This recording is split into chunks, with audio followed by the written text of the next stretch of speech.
Oi, quarto ano, tudo bem com vocês? Vamos dar início à nossa segunda aula de ciências.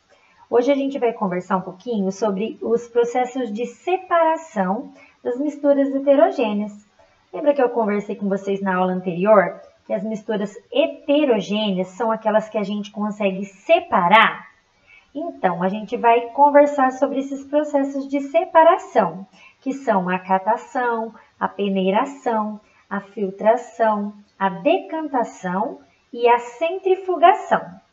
E por último, a gente vai falar um pouquinho sobre as transformações das substâncias, que são aquelas reversíveis e as irreversíveis. Então, o primeiro processo que eu coloquei aqui para vocês é a catação. É bem comum aí na casa de vocês, a mãe de vocês separar o feijão? Então, esse processo é um processo de catação. Por quê? A gente coloca o feijão em uma superfície e vai separando os grãos bons daqueles que não são tão bons assim, com as próprias mãos, não é mesmo? Isso se chama catação. Um outro processo é a peneiração. Para esse processo, então, a gente já precisa de uma peneira, né? Que vai permitir com que a gente separe os sólidos maiores dos menores. Então, aqueles maiores vão ficar por cima da peneira e tudo aquilo que for menorzinho vai descer e vai cair, né? Igual esse trabalhador está fazendo aí nessa colheita. Já a filtração. Quem aí já viu a mãe fazendo café? O que ela utilizou para fazer o café? Um filtro.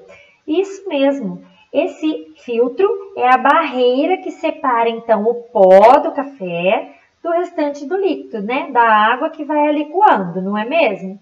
Isso se chama filtração, né? A gente separa as substâncias mais grossinhas, mais sólidas, do líquido. Já na decantação, esse processo é muito eficiente também para separar misturas sólidas de líquidas ou dois líquidos. Ali no exemplo, temos o azeite e a água.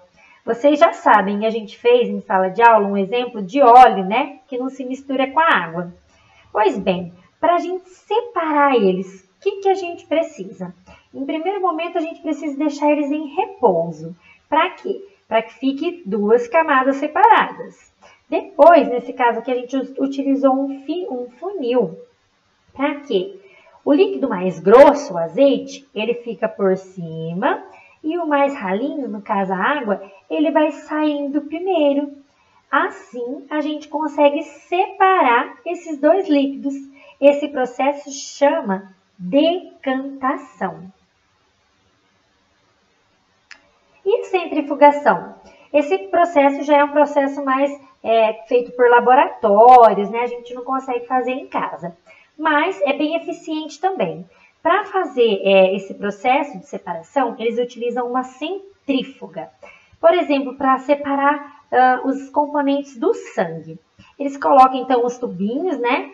Tudo dentro de uma centrífuga e ela faz um movimento rotativo bem acelerado, bem forte. Esse movimento permite com que as substâncias sejam separadas em camadas. Olha ali o jeito que fica.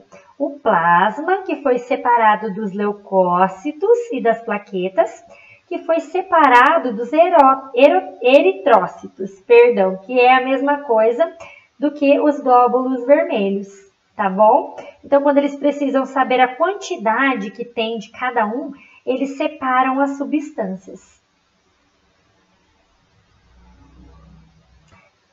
Agora a gente vai conversar um pouquinho sobre as transformações das substâncias. Então, eu já falei para vocês que tem as substâncias reversíveis e as irreversíveis. O que é uma coisa reversível? Reversível é uma coisa que ela pode voltar a ser como ela era. Eu coloquei um exemplo ali do gelo. Olha lá. O que acontece se eu deixar um cubo de gelo do ladinho ali na pia de casa? Ele vai derreter. Ele vai deixar de ser água? Não, ele apenas era a água em estado sólido que passou a ser água em estado líquido. Ela não mudou a substância, ela só alterou o quê? O seu formato. Se eu pegar esse líquido de novo e colocar em algum plástico, algum potinho e colocar no congelador, o que vai acontecer? Ele vai voltar a ser sólido novamente. Então, ele é reversível. Ele pode voltar ao seu estado original. E uma mudança irreversível, o que é? Eu coloquei um exemplo ali para vocês. O ovo. Quando eu quebro o ovo, coloco lá na panela e estou ali fritando esse ovo, ele pode voltar dentro do ovo novamente e a ficar líquido do jeito que ele era? Claro que não, né? Ele mudou totalmente, ele se transformou em um outro produto. E ele não pode voltar a ser como ele era no seu estado original. Por isso que é uma mudança irreversível. Ela não volta a ser como ela era. Esse produto se transformou completamente. Eu coloquei também aqui algumas mudanças irreversíveis para vocês verem alguns exemplos. Olha lá. A combustão. O que é a combustão? Ela ocorre quando algum material ele é queimado. Quando algum material ele é queimado, ele perde as suas características.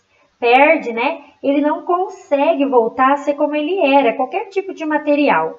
Ele vai perder pedacinhos, enfim. Ele não vai voltar a ser como ele era. Então, esse processo é um processo irreversível. Importante falar que para esse processo acontecer, ele precisa de oxigênio, tá? E corrosão. É um processo em que os materiais se desgastam, eles vão perdendo os pedacinhos. Pode acontecer com uma grade, né? Com um carro que fica lá muito tempo exposto ali, né? Por quê? Porque na corrosão ela precisa de ter contato com a água, com o ar ou com a temperatura, para que esse produto seja danificado, ok?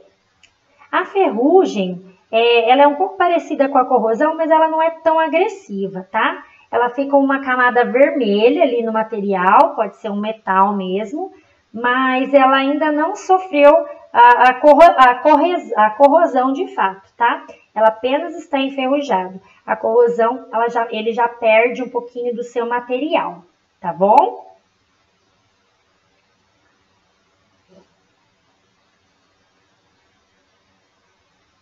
Eu trouxe para vocês um vídeo que fala sobre essas transformações das substâncias. E aí tem alguns exemplos bem legais e algumas experiências também. Um detalhe extremamente importante, não façam essas experiências em casa, ok? Se caso o papai e a mamãe achar necessário, somente com o auxílio deles. Vamos ver juntos. As transformações reversíveis e irreversíveis. Você já reparou nas inúmeras transformações que acontecem na natureza e no nosso dia a dia?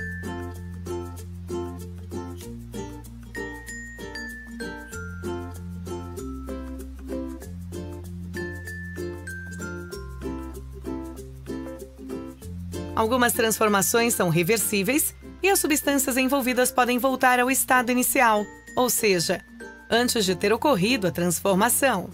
As substâncias envolvidas não são alteradas definitivamente. A solidificação da água líquida em gelo é um exemplo de transformação reversível. Outras são irreversíveis, ou seja, as substâncias são alteradas definitivamente, de modo que elas não podem mais voltar a ser como eram antes. É o que acontece quando aquecemos o milho até ele se transformar em pipoca, e no amadurecimento dos frutos, por exemplo. Podemos demonstrar essas transformações com um experimento simples. Observe. Transformações reversíveis. A mudança de estado físico da água. Para isso, nós vamos usar pedras de gelo, uma panela, um copo e um recipiente. Vamos usar também um fogão e um refrigerador. O gelo é produzido através da solidificação da água. Observe que quando deixamos suas pedras fora do congelador, elas derretem e novamente ficam na forma de água líquida. E ao aquecermos essa água em uma panela, percebemos que ela se torna vapor de água.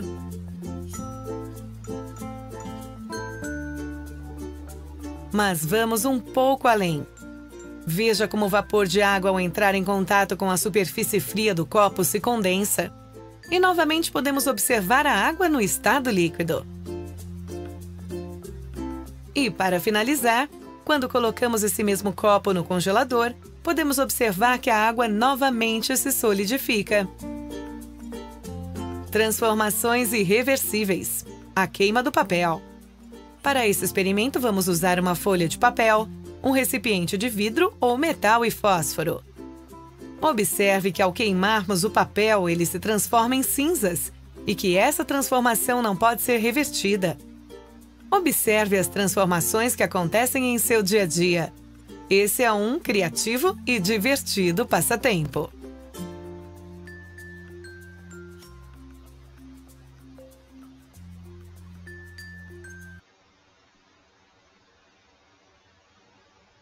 E aí, gostaram?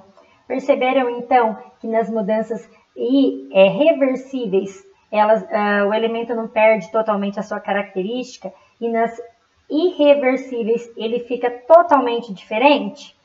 Eu espero que vocês tenham entendido. Eu estou enviando também as atividades da aula de hoje e vocês sabem que qualquer dúvida eu estou à disposição de vocês. Um beijo e até amanhã na nossa próxima aula. Tchau, tchau!